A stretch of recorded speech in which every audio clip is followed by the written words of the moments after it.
Nier Automata is the first Nier game I've ever played, and the first time I've heard about the Nier franchise, and I didn't know what to expect from the game, but I definitely wasn't disappointed. I had so much fun with the game. The game's director, Yoko Taro, was best known previously for his work on the Drakengard series, which is a trilogy of action RPGs, and they sold relatively well. They were very good in terms of storytelling, but fell short in terms of gameplay. After Drakengard 2's release, Yoko Taro started to concept Drakengard 3, but as time went on, it eventually became its own original idea, so he decided to make it a spin-off of the Drakengard series, and it would be called Nier. They released 2 games under that name, Nier Replicant and Nier Gestalt. Nier Replicant, however, never got a Western release, and these games also told good stories but had mediocre gameplay, and according to Yoko Taro, Nier didn't sell enough for it to be a success. And shortly after Drakengard 3 came out, Yoko Taro's next project would start development, that project being none other than Nier Automata, which launched in 2017 to immense positive reception and great reviews. But what sets Nier Automata apart from the other games? Well, this time around, Square Enix, the company that publishes the games, got into contact with Platinum Games, who would be developing the game this time around. So with Yoko Taro directing the game and Platinum Games developing it, they were able to create a great game. And since Automata did so well, they are now remastering Nier Replicant, which was originally only released in Japan, now featuring numbers. Now let's get into why so many people love and adore this game. Welcome to Nier Automata. Nier Automata tells a story about a war between androids and machines, and you will watch the story unfold from 2B's and 9's perspective. 2B is a professional combat android, and 9S is a scanner android who is made for investigation missions and infiltrating enemy systems. Both 2B and 9S were created by Yorha, which is an elite android military force who are always watching Earth to see if any aliens or machines are invading. And well, you've probably guessed it, but Earth does in fact get invaded by machines, so Commander White sends 2B and 9S down to Earth since they are among the very few remnants of human civilization left. But during their journey they will come across lots of mysterious things and start to question their own motives as time goes on.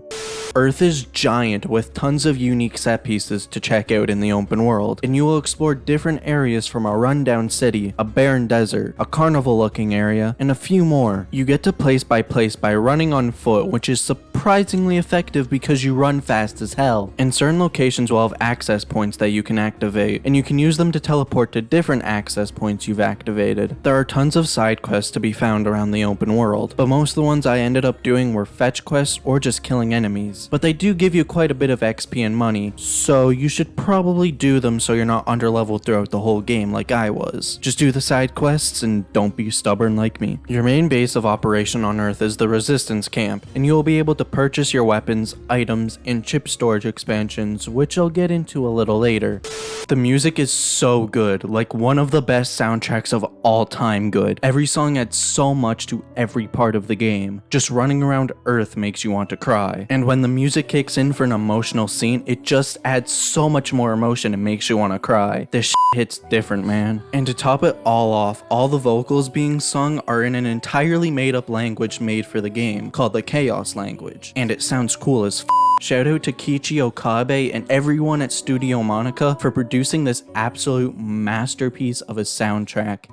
The combat is super fun and flashy. It has that nice twang Platinum Games always adds into their combat. There are a handful of weapons you can use, from swords, spears, daggers, and heavy swords. The heavy swords and spears have different playstyles from the other two. With heavy swords, they are slower but do more damage. Spears have a longer range, attack decently fast, and do a moderate amount of damage. You can equip 2 different weapons, which gives you lots of leeway to experiment with different combinations of weapons to see what suits you best. Every weapon has light and heavy attacks, except the attack your weapon does is dependent on what slot you put it in. The weapon in the top slot will be your light attack weapon, and the bottom slot will be your heavy attack weapon. You can mix and match light and heavy attacks to pull off some pretty cool combos, so if you care to learn them, you can. Pods are also a part of your arsenal. You start off with one that shoots bullets in rapid succession, but you can purchase different pods at a shop, and they all do different types of attacks. This game is also a big fan of genre switching. At the very beginning of the game, you will control your ship, which can go from a top-down shooter, a twin-stick shooter, and a 2D shooter. Plug-in chips are super important. You cannot forget about them. Plug-in chips give you various stat boosts and UI elements like an EXP bar that should already be in the game. Equipping chips will use up your chip storage, but you can buy upgrades for your chip storage in a shop. I think the most important chip you should equip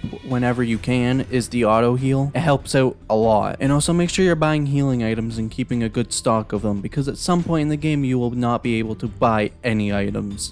Nier Automata has so many endings, it's kind of ridiculous. I'm not going to spoil any of the serious endings you get, but there are a lot of joke endings you can get. I'm not entirely sure how to get a lot of them since I only got one, but a few months ago, Twitter user Lance McDonald found the final secret in the game after hundreds and hundreds of hours reverse engineering the game. It's done by putting in a cheat code after beating the first boss, and then it just takes you to the last ending. There will be a link to the video he made about it and a link to his Twitter in the description, so be sure to check him out. There are also 3 routes in the game, and all of those have different endings too. Why are there so many endings?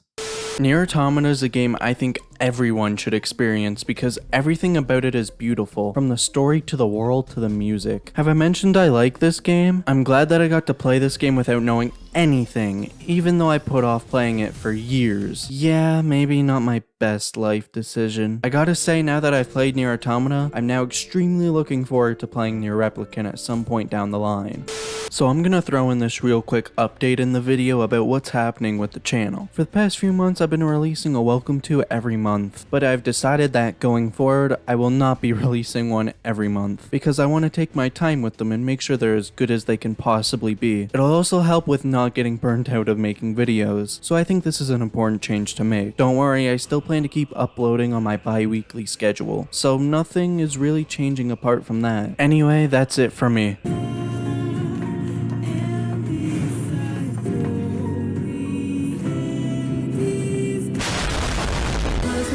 Shower.